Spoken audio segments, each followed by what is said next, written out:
hanya diberi makan dedak yang dicampur tulang ikan atas perintah Bibi Randika. Setiap pergerakan ART juga dipantau lewat kamera CCTV yang dipasang di setiap sudut. Selanjutnya, Samsul dan Bibi mengambil lagi seorang ART dari Jakarta, yaitu Cici, yang dijanjikan gaji 2 juta rupiah per bulan. Saat awal tiba di Medan, Cici sempat bekerja selama 15 hari di rumah haji kakak Abang Samsul. Namun karena pekerjaannya tidak memuaskan, dia dikembalikan ke rumah Samsul dan Bibi. Sehari-hari tugas Cici di sana adalah membersihkan dan mengepel rumah.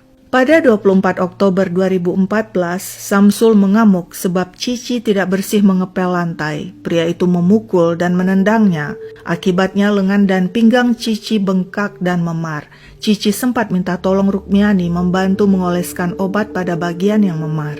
Beberapa hari kemudian pada 31 Oktober, seperti biasa Cici mengepel rumah. Namun ketika sang nyonya Bibi Randika bangun pukul 9 pagi, dia marah melihat lantai kotor dan air berceceran. Sang nyonya menendang ember hingga air tumpah ke lantai, lalu wanita itu menendang bokong Cici. Sang nyonya kemudian memanggil Ferry, si sopir pribadi.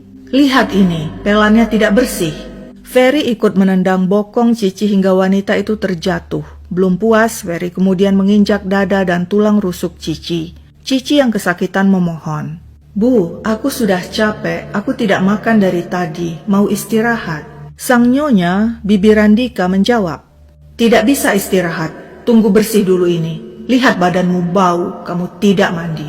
Cici kembali mengepel ruang tamu. Bibi yang tampaknya belum puas juga menendang Cici hingga terjengkang ke lantai.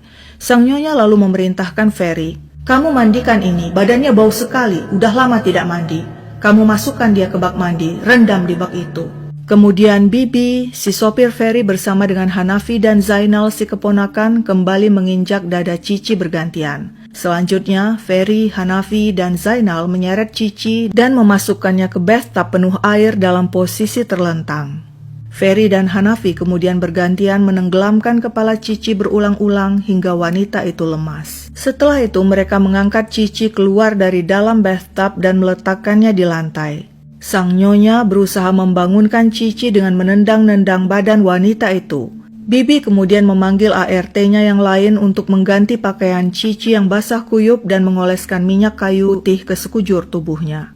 Tapi Cici tidak bergerak, tidak pernah bangun lagi. Mengetahui hal buruk telah terjadi, sang nyonya segera menyuruh Ferry mengurung semua ART, Endang, Yanti, Anis, Rukmiani di dalam kamar. Bibi kemudian menghubungi suaminya Samsul yang saat itu sedang berada di luar rumah. "Cici sudah meninggal," begitu katanya, dan minta sang suami segera pulang. "Segera siapkan mobil," perintah Bibi kepada si sopir Ferry. Ferry, Hanafi, dan Zainal lalu mengangkat jasad Cici dan menaruhnya di bagasi mobil. Sekitar 20 menit kemudian Samsul tiba di rumah dengan mobil. Pukul 1.30 siang, Samsul bersama dengan anaknya Tarik, si sopir Ferry dan Hanafi membawa Cici ke arah Brastagi. Setiba di kawasan ladang di desa Sukanalu, Barus Jahe Karo, mereka membuang jasad Cici di parit begitu saja. Tak lama kemudian, juga pada hari yang sama, 31 Oktober 2014, jasad Cici ditemukan warga yang segera melapor kepada polisi. Tapi sayangnya, identitasnya tidak dikenali hingga kemudian jasad Cici dimakamkan di TPU di Kabanjahe. Setelah kejadian tewasnya Cici, Endang, Yanti, Anis, dan Rukmiani tetap bekerja di rumah Samsul dan Bibi dan masih tetap mengalami penganiayaan.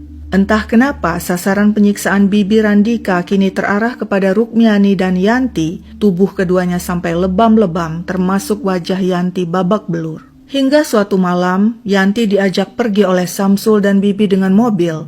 Mereka bilang akan memulangkan Yanti ke kampungnya. Tapi anehnya, Yanti tidak membawa tas atau barang-barangnya. Dia dibawa begitu saja oleh majikannya, dan setelah itu, Endang, Anis, dan Rukmiani tidak pernah lagi melihat Yanti. Ketiganya tetap menjalankan tugas seperti biasa, setiap gerak-gerik diawasi. Mereka tetap mengalami penyiksaan dari seluruh penghuni rumah. Terkadang makan, tapi lebih sering perut keroncongan. Gaji tidak pernah dibayar. Hingga suatu hari, tanpa disangka-sangka, sang penyelamat datang. Tanpa setahu ketiga ART dan majikan mereka, polisi dan wartawan datang menyamar sebagai petugas